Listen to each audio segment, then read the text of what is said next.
Since nahihirapan nga po mga idol ang Phoenix Suns na makakuha ng panalo, binabalakan na nga po ng kanilang team na mag-offer sa Utah Jazz para kay Jordan Clarkson. Yan naman ang ating unang aalamin at unang pag-uusapan na sasamahan ko na rin ang balita nga nagbabala na nga po si Jalen Brunson sa Eastern Conference at ang balitang ganito nga kalakas ang kapag natuloy ang Big 3 ni na LeBron James, DeMar DeRozan at Anthony Davis. Kaya mga idol, tara!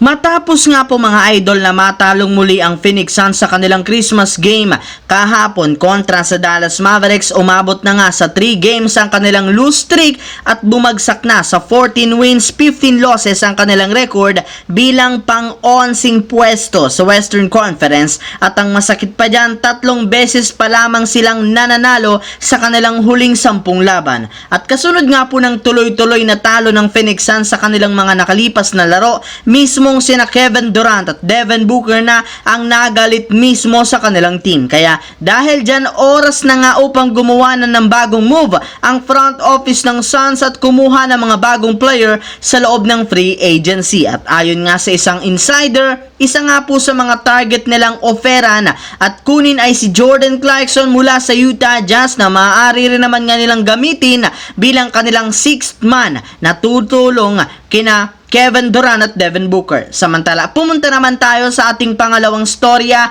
sa naging babala ni Jalen Brunson sa Eastern Conference. Kasunod nga po mga idol ng pagkapanalo ng New York Knicks sa kanilang huling game laban sa Milwaukee Bucks, angat na nga 17 wins, 12 losses ang kanilang record bilang pang-anim sa Eastern Conference. Sila rin naman ang nag-iisang team na tumapo sa 7-game win streak ng top 2 na Milwaukee Bucks. Kaya kasabay nga po ng kanilang pagkapanalo, hindi na rin naman napigilan pa ng kanilang superstar guard si Jalen Brunson na magsimulang magyabang. Gayong sa kanilang ipinakitang performance pa lang, napatunayan nga daw ng kanilang team na kaya nilang talunin at patumbahin ang kahit sino mang kupunan na makakatapat nila sa darating na playoffs at maging sa Eastern Conference. Ika nga, isa nga pong ganap na contender ang kanyang kupunan na New York Knicks.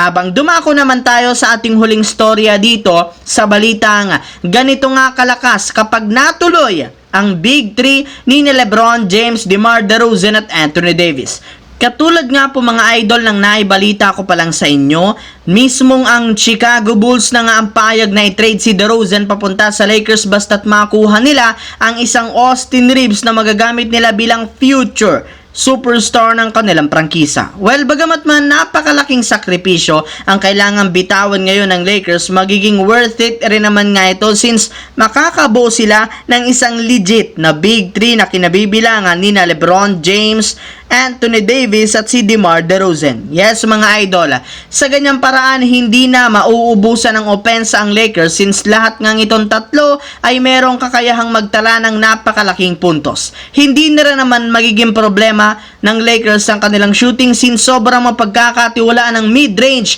ni DeMar DeRozan. At ang maganda pa dyan, lahat rin naman nga silang tatlo puro mga two-way player, meaning kayang dumepensa, kaya hindi nga nila magiging problema pa ang matchup ng kanilang kalaban. Yes mga idol, ganyan nga kasolido ang mabubuong Big 3 ng Lakers kung sakasakali mang matuloy at makapagdesisyon ang kanilang team na i-trade na si Austin Reeves para makuha si DeMar DeRozan.